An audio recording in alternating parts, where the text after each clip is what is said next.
Hi, welcome to Fire Clue Show. I am Sandy Archer. I'm the General Manager of Fire Analysis, and I present my co-host, Michael Slatman, and I am a past president of the International Association of Arson Investigators and the president of Fire Consulting and Case Review International. So what we do is we do fire investigations, and we also teach fire investigations all over the country.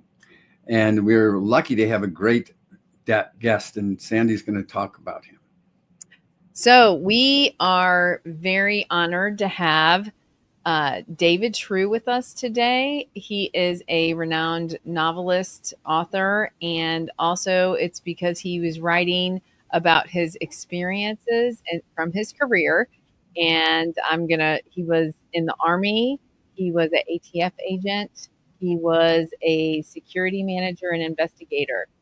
And we are so excited that he is coming on with us today to talk about his books that he's written, and he has a recent one as well. And we are going to bring him and Michael.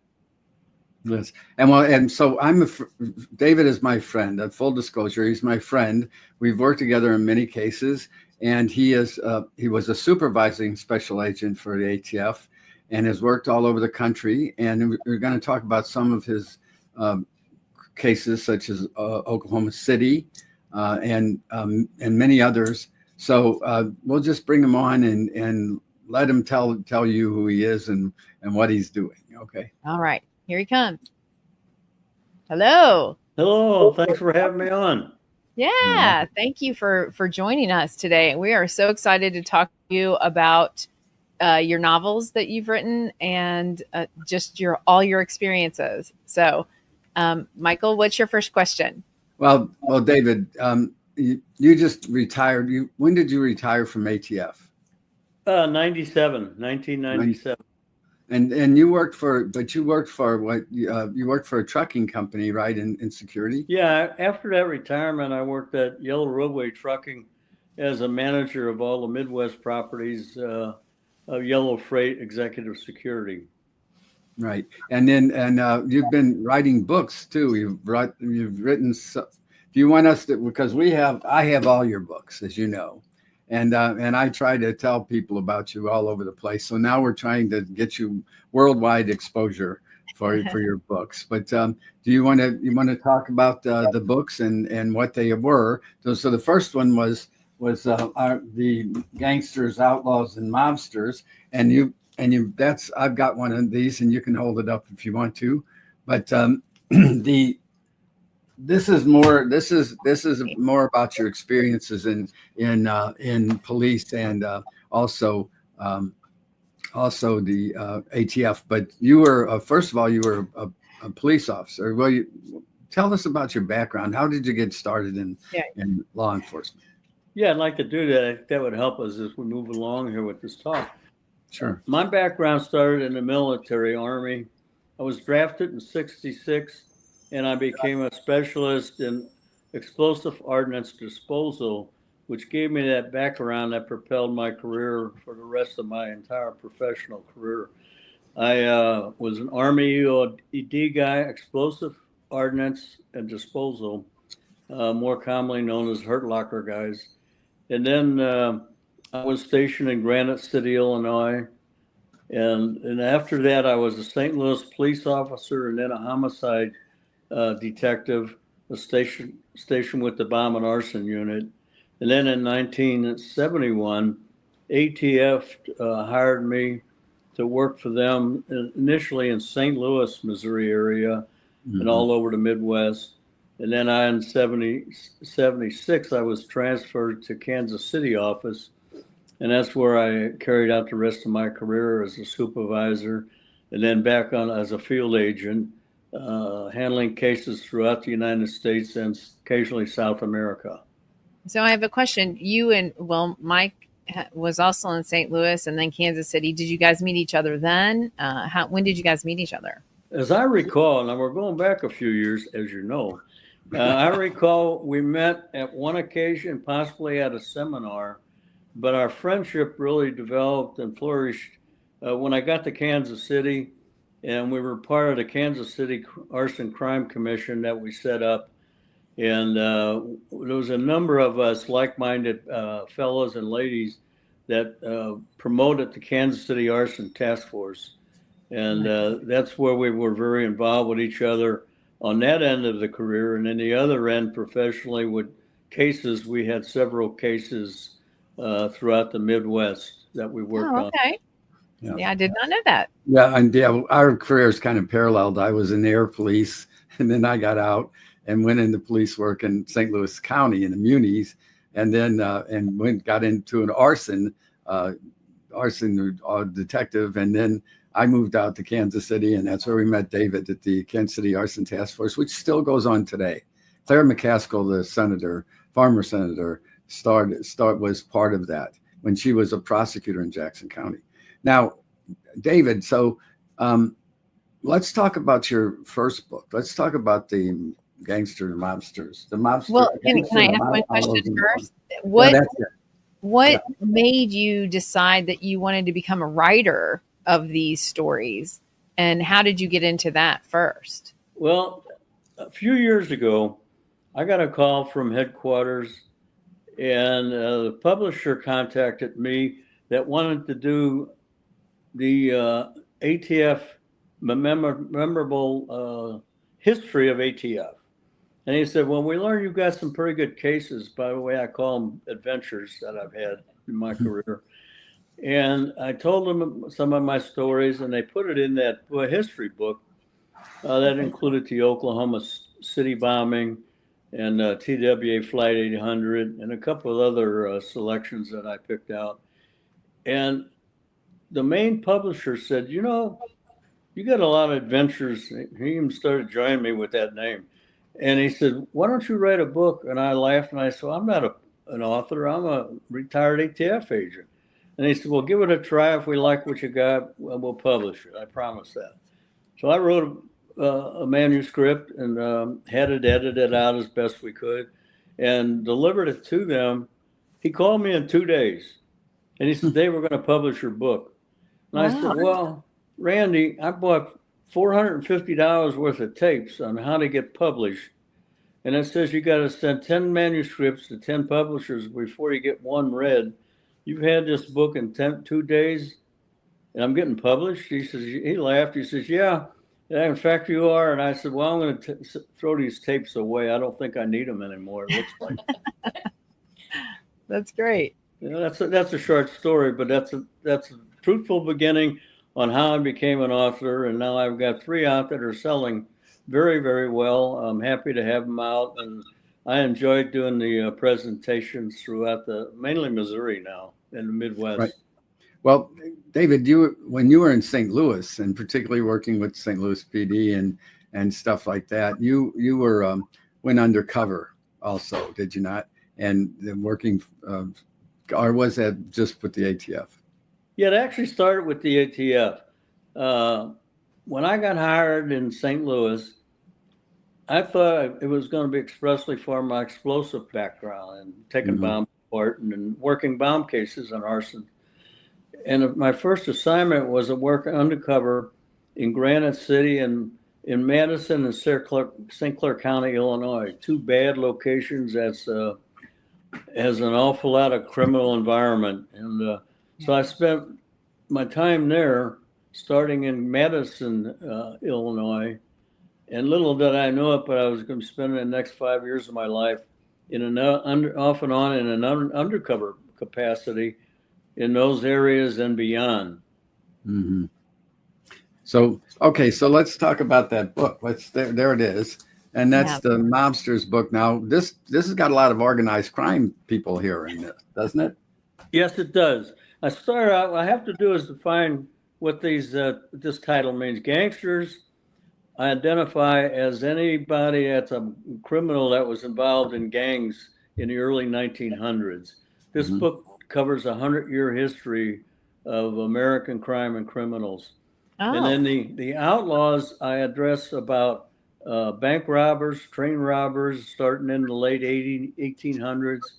And then the mobsters are the mob bosses throughout the United States.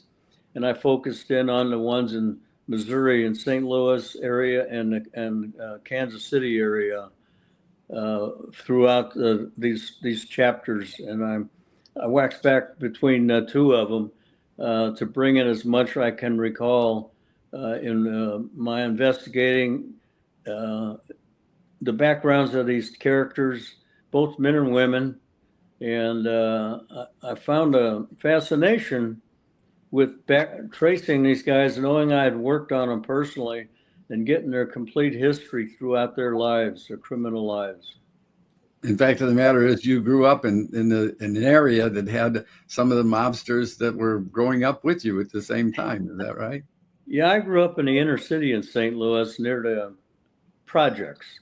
Yeah. And I went to high school, and within that high school, we had guys that would become cops or criminals, most likely. And I grew up with a couple of them, the Leisure brothers, that became mob bosses and hitmen.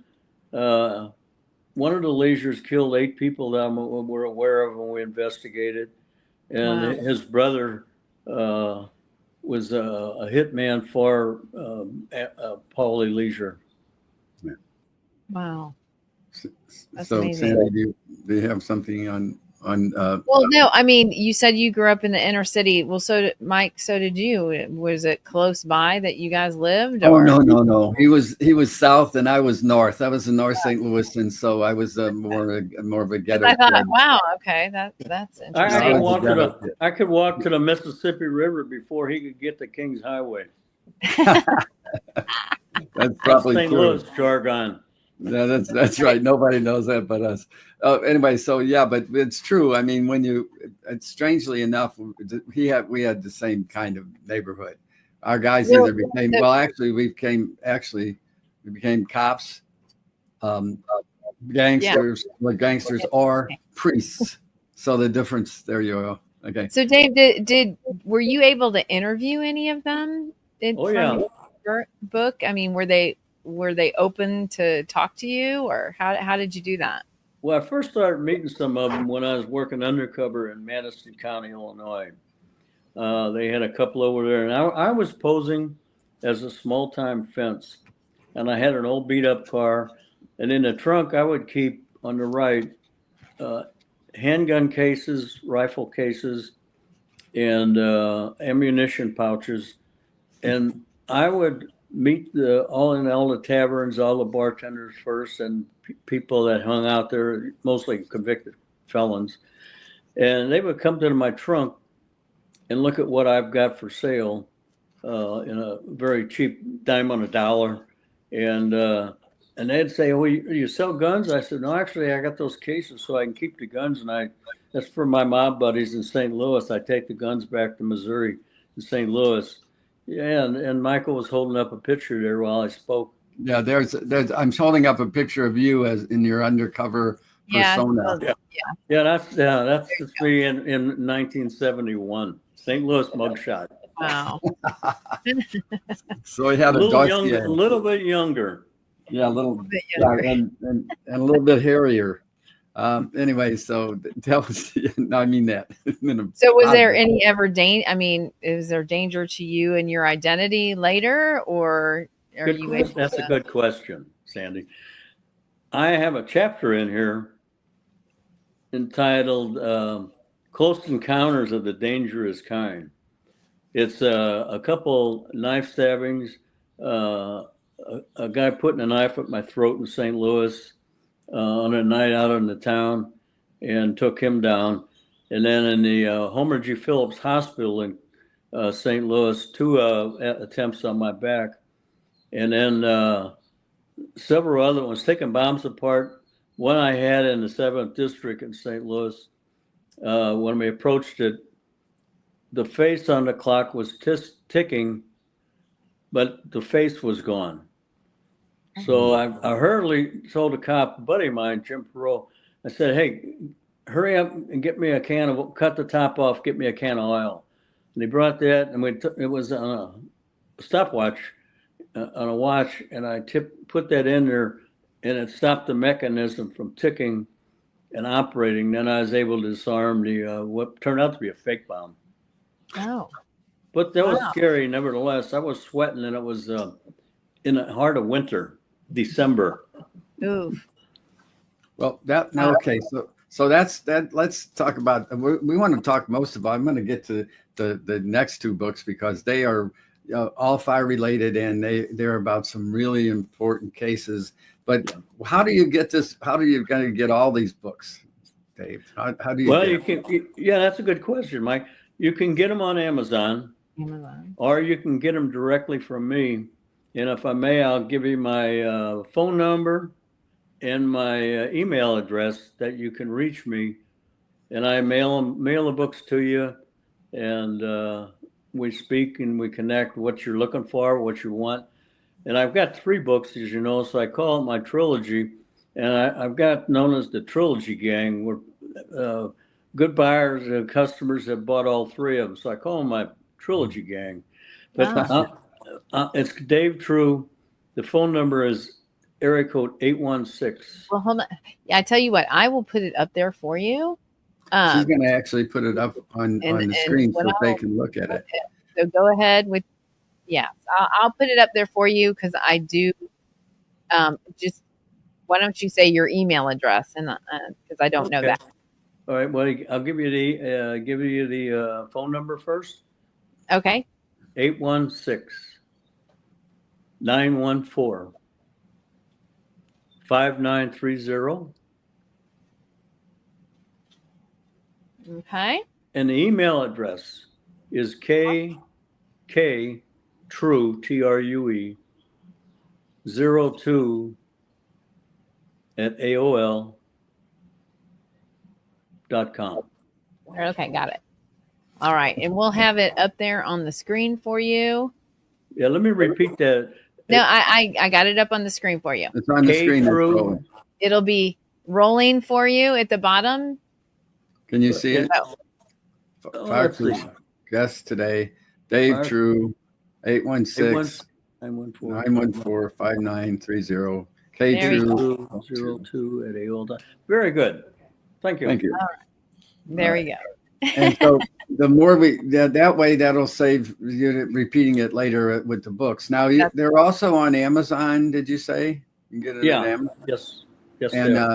And is there? And that's 2 ways you can get them, right? And do you have a Facebook? I'll put the link to them in the I'll put the link to it when I go to distribute this after we're done.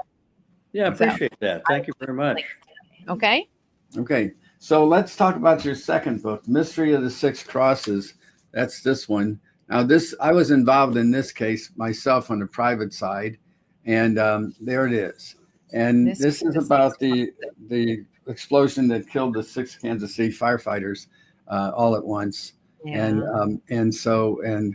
how the dangers of having explosives that are available to. Let me summarize that what happened there. Right. In 1988. November 29 at 4:08 a.m., a massive explosion occurred at a construction site in Kansas City, Missouri, on Highway 71. And the firefighters, 6 of them, I call them heroes, were addressing the fire in a trailer, storage trailer, not knowing that it was loaded with 30,000 pounds of ammonium nitrate and fuel oil. An acronym is ANFO, ANFO, and it killed all 6 of them instantly.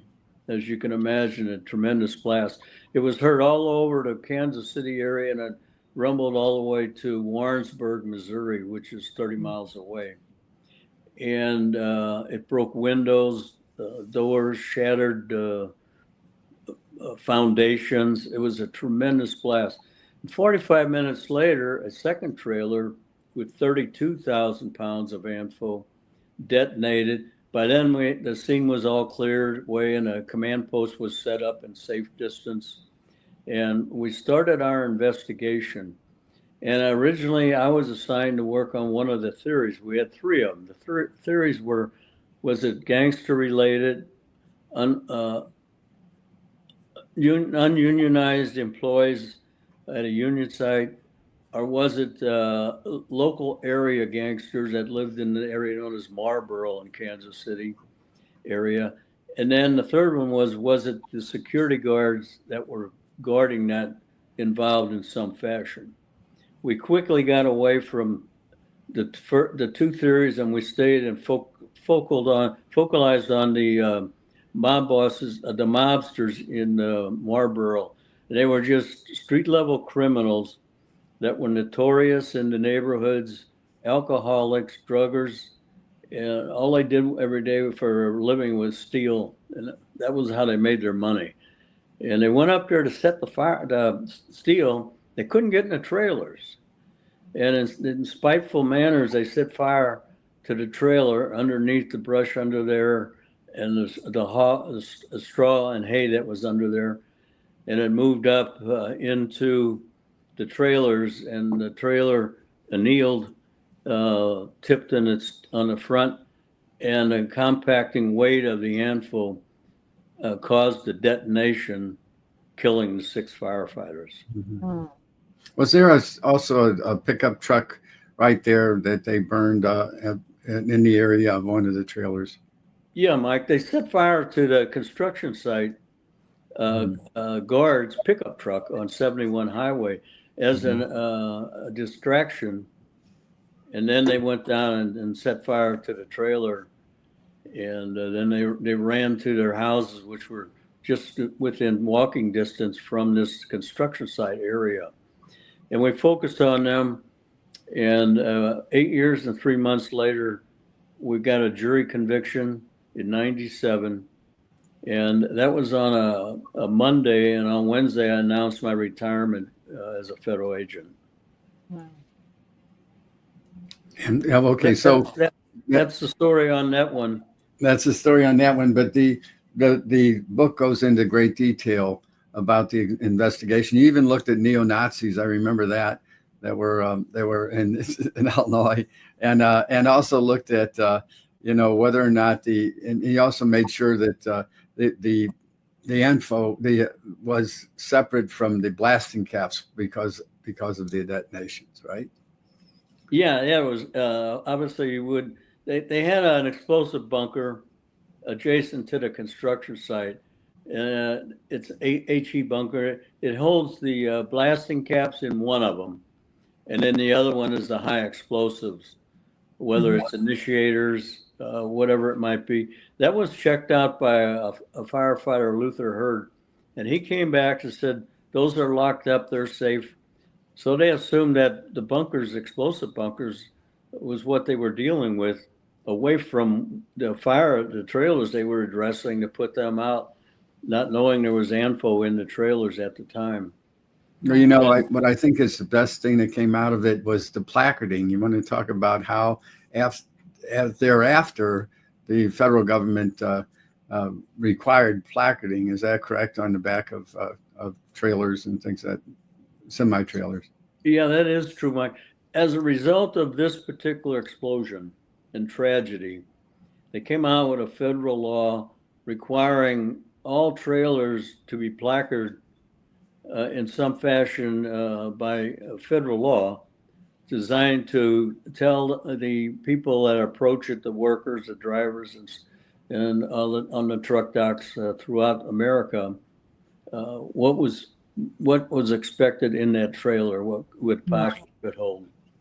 Mm-hmm. Whether it be explosive. About what year was that? That would have been after the '88 explosion, and between 88. the conviction in '97 that law was passed through ATF and Congress. Yeah, and that is really something to this day. When you see those placards on the back of these trailers. So were you part of getting that passed? Yeah, and that's one of the few good things that comes out of a tragedy, and it's still in place today. That process, because of course I worked as a security manager at Yellow Trucking, and worked the railroads through my career, and that's all documented in these 3 books collectively. Wow. And now, so now we get to talk about this one. I get to show this again because it's got your great face. See that face? See that face here? That's his mugshot for the dossier. So he had to have that in case the bad guys got him. Yeah, that's it. There you go, buddy. Okay. So that's enough tragedy for this conversation. Let's move on. That's right. But here's memoirs of a treasury agent, and so I'm sure that there's some things in there that everybody wants to hear, because I know that there are, because this is fire cases, gun cases too. Your gun cases are in the more in the gangsters one. Go ahead. Yeah, let me do this. I want to address over here. Sure. Would you hold that up? And this is a poster of the firefighters memorial in Kansas City, honoring the Pumper 30 and 41 members, 3 in each. And where is it in Kansas City? Yeah, that's Kansas City, in the inner city by a Crown Center area. By Crown Center? Yeah, and the college in Kansas City. Now that's in this second book. And then on the third book, Kathy will hold these up. And this first one will be the facade of the Oklahoma City Federal Building and what it looked like after the bomb detonated. The trailer of 5,000 pounds of explosives that Timothy McVeigh set there. He was a domestic terrorist. Yeah. And that detonated right below our office. We're on the 9th floor of that, over on my left of the building. And I was assigned to supervise as the team leader 3 of the 5 teams collecting evidence at the scene. And then we had a second group at Fort Riley, Kansas, near where his conspirator had a farm in Kansas. And then we have a second picture here, Kathy will show up, which is the poster of the rear axle of the Ryder truck that hit that car 2 blocks away and then landed in the street. And we've got a couple stories about that axle. One, I went down there and logged it in the next day when I got there. And an AP wire service photographer took a picture of me logging it in and misidentified me as an FBI agent, which set out an interesting response to some of my fellow ATF agents throughout America that I worked with. So that's the axle. And then we got back to the building. My job was to lead the 3 of the 5 teams set up there at the building and the parking lot. And I have storyboards when I speak throughout the Midwest, primarily in the Kansas City and St. Louis area, about my adventures. And I focus right now. I'm focusing on senior living folks throughout the Kansas City area. I've got about 6 of them. I go to each one 3 times and do one book at a time to explain them. David, let your long-suffering wife put that thing down. And thank you, thank you, thank you, Kathy. You're back to me. Live with it. There you are. Poor baby. I feel sorry for her. Go ahead now. Go ahead, David. I know you're doing 3 times. You show them all 3 books. That's right. Don't talk too much, Michael. I might have to go buy a present for her now. No, I won't open it. Yeah, you're gonna pay for half of it, friend. Okay, where are we at? So you were talking about the Oklahoma City, but is that in this as well, in this book? Talk about all those things in this book? That I focused on that in the third book, in Memoirs of a Treasury Agent, my investigation of cults, militants, terrorists, arsons, bombings, illegal firearms, and murders with the ATF. Oh. So you've had a pretty exciting career. Well, I've got my fingers going taking bombs apart, and I don't have any bullets. I ducked the bullets, and I survived the knife attempts, and lived to write about it. And then I was lucky enough to get published, and I love doing this. Kathy wonders when I'm going to quit writing and come back to civilian life. Mhm. I promised her I would, even though I lie a lot. I got a fourth book written. Maybe I'll get it published before the good Lord takes me. But I turned 80 in December, so I wanted to have a book out and say I'm an author published in my 80s. All right. Oh yeah, that's great, my friend. And can you release the title of that last book? Yes, Memoirs of a Treasury Agent. No, that's my subtitle I read. And the next one. The next one. Trying to goad you into getting the. I'm with you. I missed that. The secret. Well, I missed that, Michael. Keep in mind I'm 80. Okay. Yeah, I can. That's going to be titled originally it was going to be the truck detective. And given to me by one of my social buddies. And then I realized I could expand that with my experience working not only on investigative security with trucking, but I also had my hands in the railroads and in the airplanes with Flight 800, which is in this book also.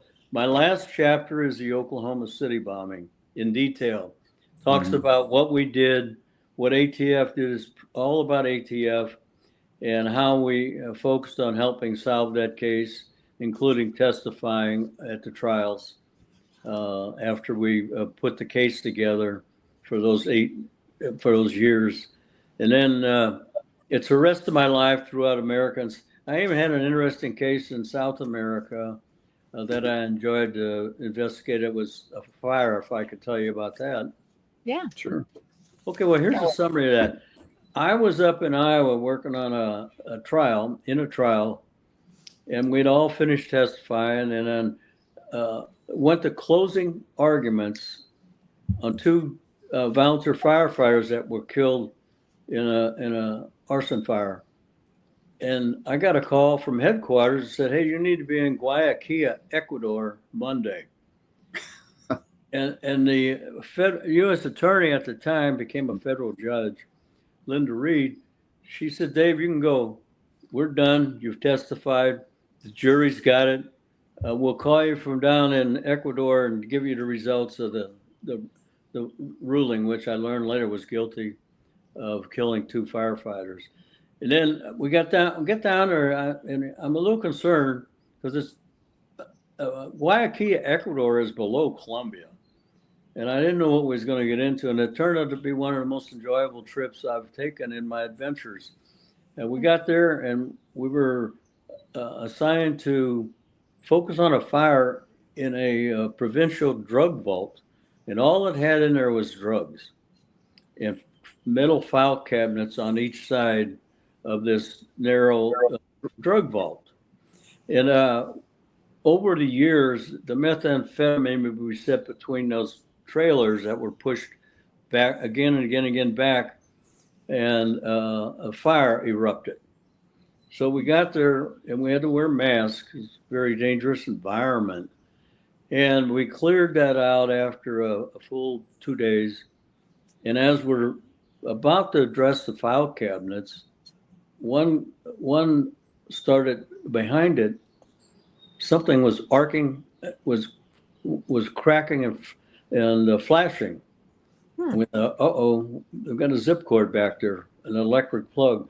So we quietly got that trailer, that file cabinet out of there, and there was a electric plug, a zip cord I call them, that was arcing and sparking, and the V pattern was just exactly from that plug straight down and then out, and you can just follow the V pattern better than anyone I've ever seen in my career in investigating fires. So that we cleared that out, safed it. And then while we're there, the provincial judge, now keep in mind, we're in South America, and a DEA agent is interpreting for us. And he keeps telling the DEA agent, cerveza, we got cerveza over here for the federals. And I said, wait a minute. He said they can't drink till they're off duty. And as soon as they start their afternoon cerveza routine, we would finish our work and then we'd say, okay, now we're off. Tell the judge we can have a cerveza with him. So that went on for about a week. Then we found our way home. So you had masks Right. on, so you didn't get high on all the drugs that were in the vault there, right? So Well, I don't know. I was too high. yeah, that's probably right from the cerveza. Yeah, right. No, we had masks on. We were fine. We're good. We're good I boys. felt like we knew what we were doing, Michael. That's right. Well, so what was there prosecutions that came out of that from all those drugs that they you said the judge? Well, as a fire investigator, finding that arcing and sparking, what was the result of that fire? The initiation. It was accidental, but There you go. No, it was accidental. It was accidental. I know. I mean, the drugs, was there anybody charged with the drugs? No, most of them were dead. The drugs have been in there for 20 years. Oh, So it was an evolution of putting drugs in there. And obviously all the evidence was gone. It just got smoked up. oh, right. Okay, so not literally though. yeah, I understand. Well, coming back to the United States, you worked a couple. We worked a couple things. You talked about the firefighters but we didn't finish up with you got convictions on how many people in that. What, in fact, it was one of the family members that actually you interviewed them and they actually confessed to it, right, and told you who was involved. Well, the bad group, the five that went to jail and prison, Darlene Edwards got arrested for drugs. Okay. And our purpose, she went to jail on that charge, and she was there on a Friday. And I told Agent Harry Lett, I said, check on her over the weekend and let her get to know you and feel comfortable with you. And then Sunday night, Harry called me and said, hey, Dave, we all got to go up to the jail. Darlene wants to talk. I said, she going to talk about the drugs or is she going to talk about the tragic death? He said the tragic death is what she's told the jailer. So we all got up there, me, Bill Forbes, Harry, and we sat her down, started a tape recorder, and videotaped it. And she started talking, and she had come down off her high, so she was somewhat coherent. And she laid out her part of driving two of the other ones up there, leaving out her boyfriend, Frank Shepard, and putting it on Brian Shepard and his buddy, Richard Brown. That's their names. And that was all tape recorded. So that was played to the jury in the jury trial because she backed up off of it and said, oh, no, I was just telling them what they wanted to hear. Well, she talked on her own. We wouldn't interfere with that. And that's the way you get the truth out of people that a jury can actually believe. Mm-hmm. And that plus Darlene's daughter, who came in and put all five of them together in the planning meeting the night before they went in there to try to steal. And that iced the cake for the jury to feel comfortable with a conviction of life in prison without any hope of probation. But one guy did get probation and one died in prison. He was a juvenile when he set the fire, and a Supreme Court decision says that if you're a juvenile when you commit a crime that results in death, after 20 years, you're eligible for parole. And so Brian Shepard got out after 20 years. Mm-hmm.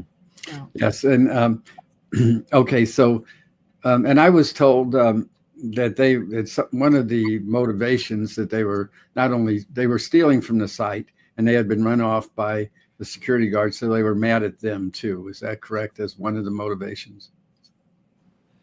Well, not exactly. That was the House of Lloyd arson, where the fire setter that committed a $20 million fire at the House of Lloyd in Grandview, Missouri, was mad at the security guard at the House of Lloyd fire. Right.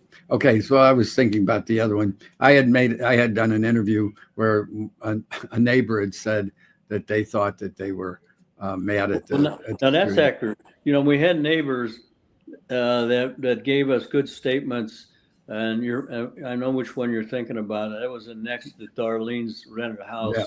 Right. Over there in Marlboro. You're exactly right on that one, Michael. Yeah, so they were mad. Okay, so let's talk about the House of Lloyd one, because I was lucky enough to be involved in that one too. And the House of Lloyd, what's that? Yeah. Well, let me summarize it.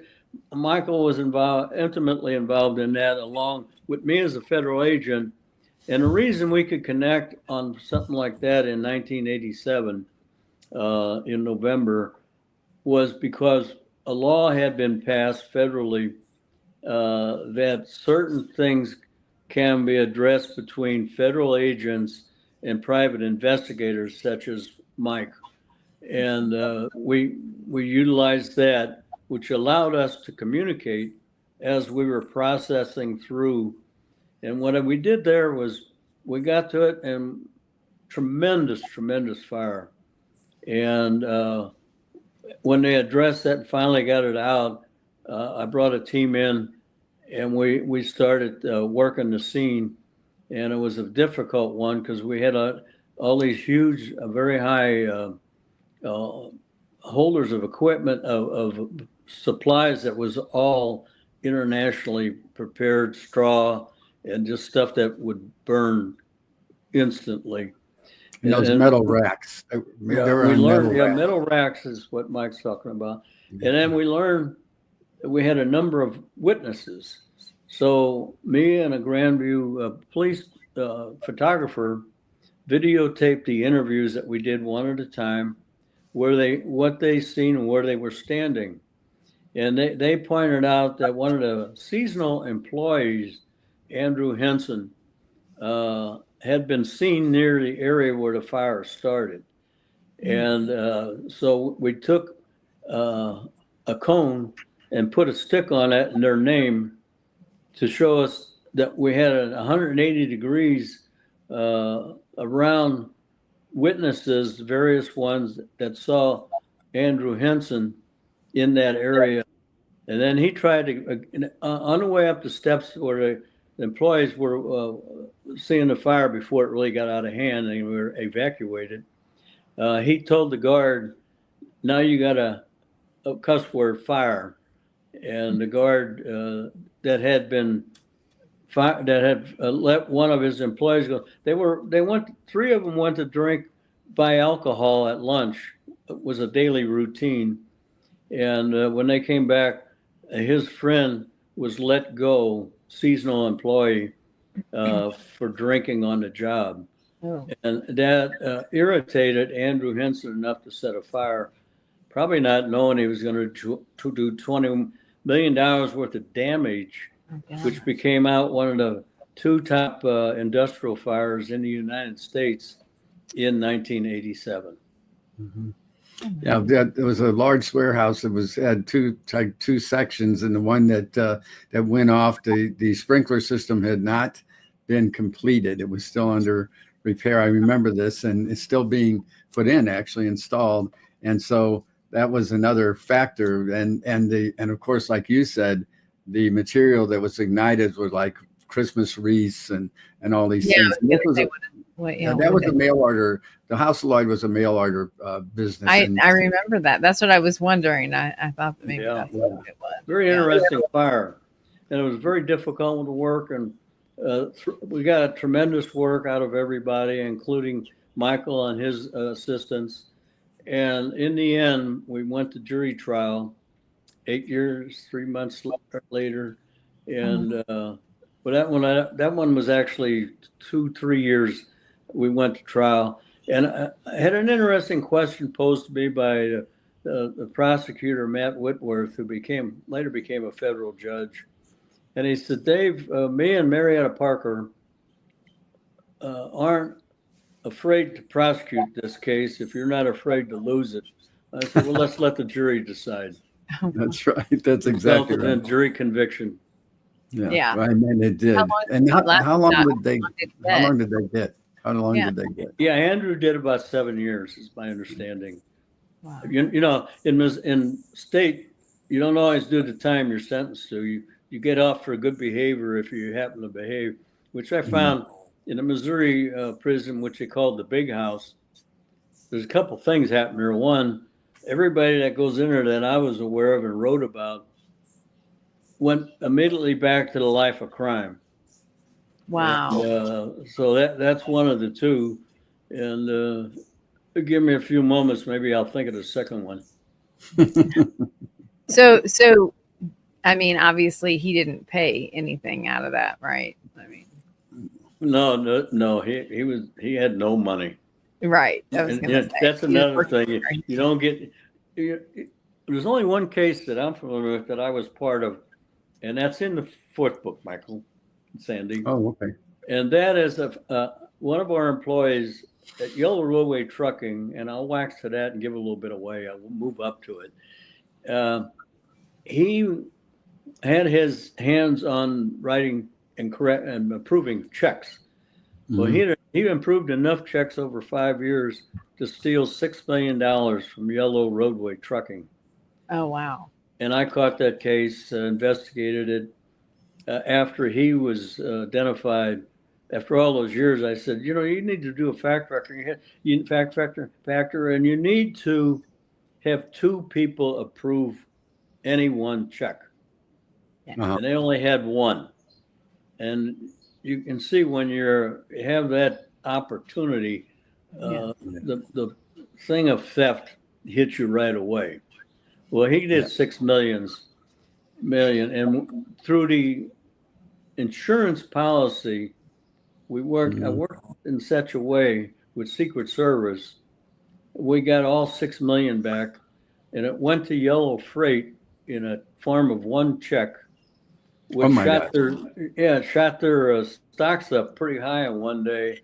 And that was an interesting day. I got a copy of that check. Oh, That's fantastic. Now I didn't cash it though. No, yeah, well, we'll be looking forward to that book. But I want to bring up one more from this book, the one that we want you to be able to sell here, and that's Memoirs of a Treasury Agent, and that is. You're gonna guess which one this is. This is the Milk Barn. Milk Barn in Joplin in St. Joe, Missouri. That's exactly right. The case that I handed you with a bow, I might add. Yeah, but and that story will never die as long as you're there. Go ahead, tell them. You want to tell them about the Milk Barn? That's more accurate than false. But as a federal agent, I was involved. Michael had it as a private insurance investigator and fire. And he had this one person that was reluctant to tell him anything. And as we do when we can exchange information under that federal law, he gave me his name and some other people. And of course, when you're a federal agent, you become a different stature than private investigator. Mm-hmm. And he got broke down pretty quick and gave it away and a girlfriend too, of how the perpetrator set the fire and how the Milk Barn burned. So working collectively together with federal, private, state, and local, we got a lot done in my career in 46 years altogether, private and police. And I know you did, David. And of course, I've got a little bit of a different kind of idea what happened there, because since this guy was overlooking the place and he saw the guys pour the accelerant into the building and all this other stuff. And then like David said, He would not talk to me, but I said, you talk to him. And what happens? 30 seconds, the guy he calls him up. He left his card on the door. The guy called him up and came through with all of it. Me, I couldn't get him to say squeak to me. So there you are. Yeah, and he was a guy named White, and he was afraid he was involved in some way. And in fact, he would have been if he had not talked about watching and observing a felony fire arson. And so he gave it up. He testified at the trial. And there's another story there with Marietta Parker and Matt Whitworth, who also had this case. And the arsonist, who I won't name, his daughter, his adopted daughter, stepdaughter, watched him set the fire, light on the roof. And she was reluctant to talk, obviously, for obvious reasons. She was about 11 years old. And so Marietta talked to her, and she explained to Marietta, because she was more comfortable with a female than a male. And she was an excellent witness, even though the fire setter had threatened her not to talk. That if she talked, she was in trouble. And of course, the girl's mother was very concerned, and I appreciate that. But eventually they came in and cooperated. And he was a twice convicted felon before this arson fire. And he got a hefty sentence in prison after a third felony. Yeah, you had testified in that that as to the cause and origin of the fire. Did you not? Was that? Yes. Yeah, I did. I testified as an expert witness, having my background, and the judge, because we went federal with that, and the judge was allowed to approve me of a expert witness in that particular trial. Fantastic. And well, when okay, Marietta Parker had me on notice, and I sat in the hallway like you usually do for a few hours. And then they said, we won't need you. So I went back to my office, and then I was sitting in my office, and suddenly here comes a process server, and the defense called me. Now, they've never talked to me at all. The defense called me. And I'm thinking, what in God's name do they think I'm going to do? I'm going to try, I'm going to bury him and I'm going to say the same thing. So I went in there, and this is a fun part for David. I used to talk about this. So what happens is they put me on the stand. Yes, I swear. Did you investigate this fire? Yes, I did. And our clients there were two of them. Our clients were very cooperative, weren't they, with you? By giving statements and everything. And I thought about it, and I said, I don't think lying is being cooperated with. And they didn't know what I was going to say. So that's a cautionary tale that you're supposed to know what the person is going to say when you ask a question. And this is what's funny about this case. That first of all, that shut them up, and they had no further questions except the prosecutor did. He stood up. So you took their statements. Did they? Yes. And did they lie to you? And yes, they did, because they had told me that they were at different places, etc. And then that's no more questions. And David's sitting and this is what's funny about it. David's sitting at the prosecution table. Now, naturally, this is in front of a jury. You can't go high five that, yippee, but he gave me this kind of sideways grin. Yeah. Okay. Yeah. Sign language in a sense. That's exactly right. So, but he did such a great job on this, and they got some time, didn't they? Both of them. Yeah. The one guy, the white that came in, he didn't get anything, and then there was the fire setter's girlfriend gave a great statement. She went on the stand. She was an excellent witness, and it was a circumstantial case, even though we had witnesses. But the jury wants to know, always would like to know the motive behind the crime, the criminal act.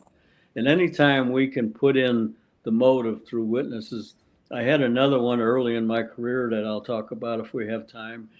Uh, I had a bombing homicide in Fairfield, Illinois, uh, where the bomber Mhm. blew up his father Oh. with a booby trap bomb, 7 sticks of dynamite with a rifle on top of it. When you picked a rifle up, you would set that off. And when he lifted that, the booby trap went off and killed him. He died on the way to the hospital. And our first witness, when we started doing the interview process, Mhm. was the victim's wife. And she gave a statement that she was having sex with the killer, and that most recent time they had sex before the homicide was the day before. And you talk about putting an opening witness on the stand and giving the jury the motive. Even though you have to prove it, but when you give it to them, that was easy for the jury to handle. Wow. But this was a family member. I mean, was his stepson or was his real It son? was his natural father and his Stepmother. wife. That was his second wife, and he was having sex with the second wife.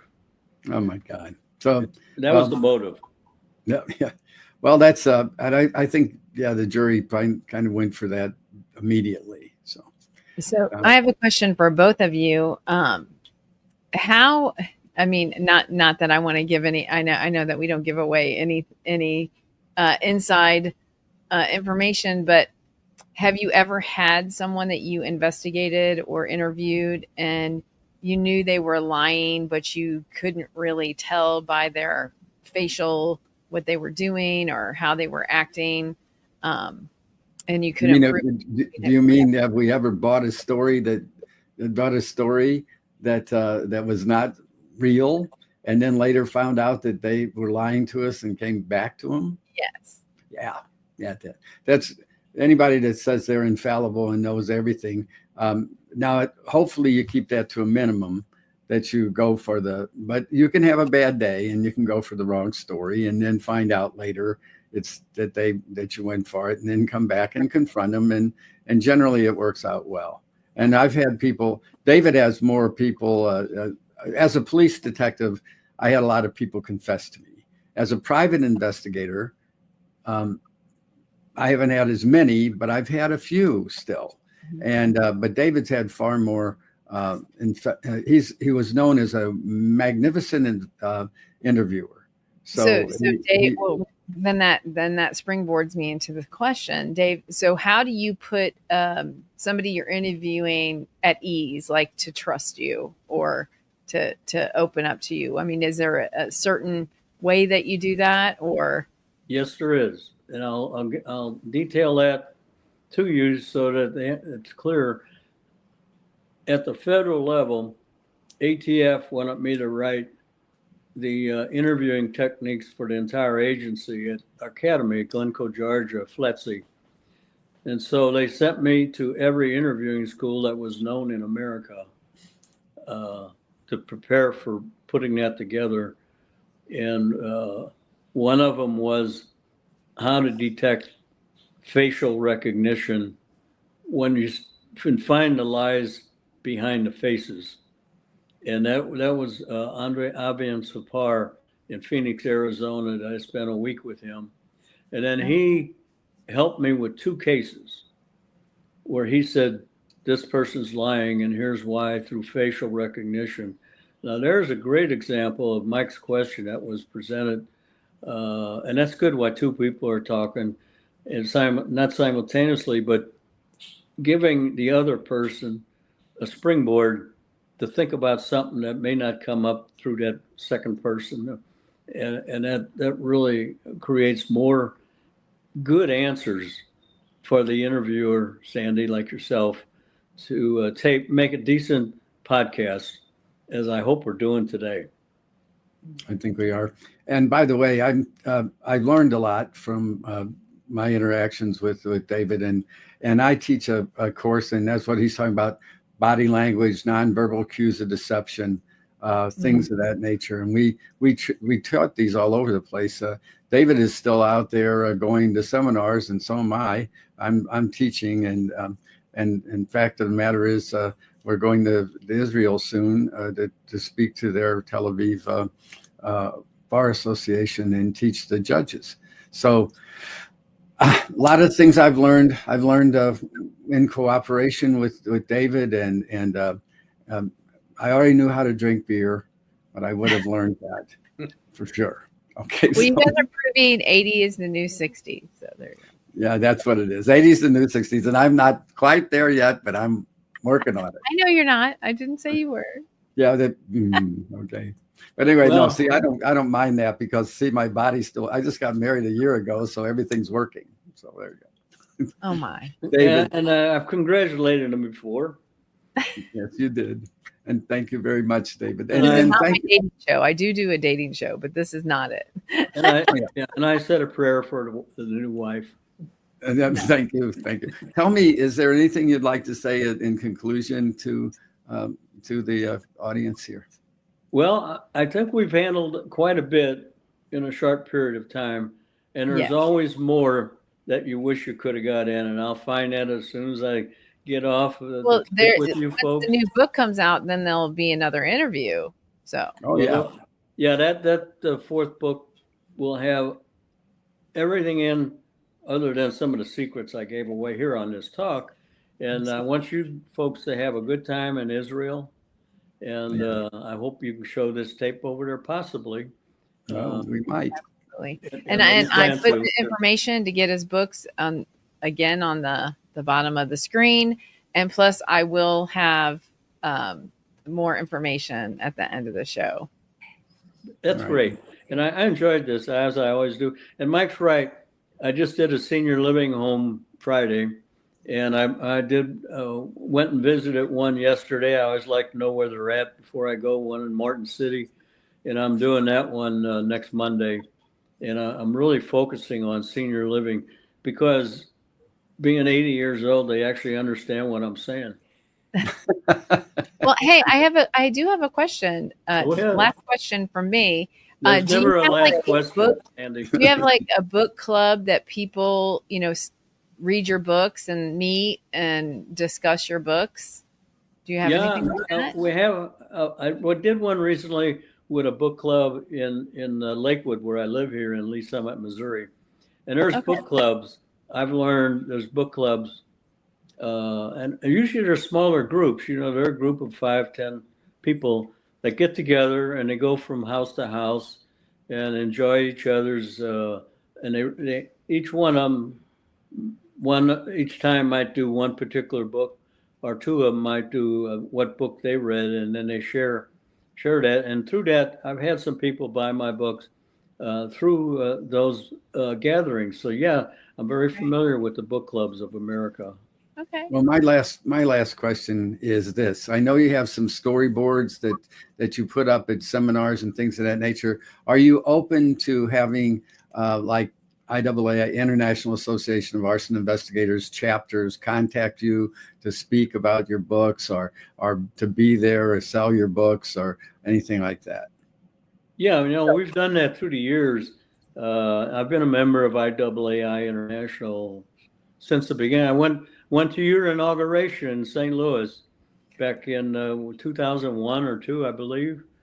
And I did a presentation there for Donna that you guys asked me to do. So, yeah, I'm very interested in that since I belong to these organizations. Well, the next ITC is in St. Louis. The next one is. The ITC is coming back to St. Louis next year.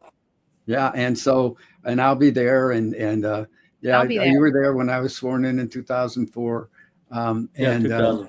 Yeah, that's right. And so, if anybody wants to have David come by, you've got the information on how to speak to him and how to get his books. If you read these books, you'll want him to come. is full of a lot of stories. Yes. So it's so interesting life you've led. That is amazing. It is. It has been and there's one thing about it as we reach a conclusion here. There's not a moment that I would change about my life as a federal agent and a professional, and the people I've interacted with. I met some of the most wonderful people that anyone could hope to meet and work with, and getting together with each of us working hand in hand has brought so many positive results. I can't account for this third book of mine has over hundreds of ATF agents in it.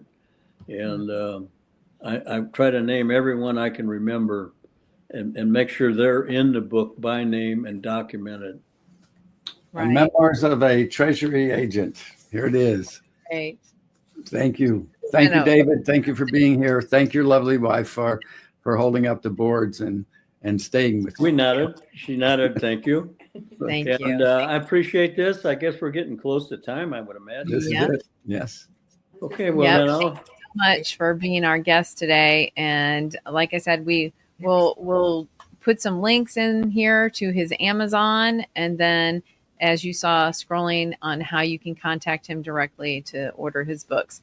And we will also be we're sponsored by a couple of people, and we will show that in a moment. So thank you. I've got one final thing. Sure. I forgot about the books. When I sell them, for me, and I've got several hundred of each one always here.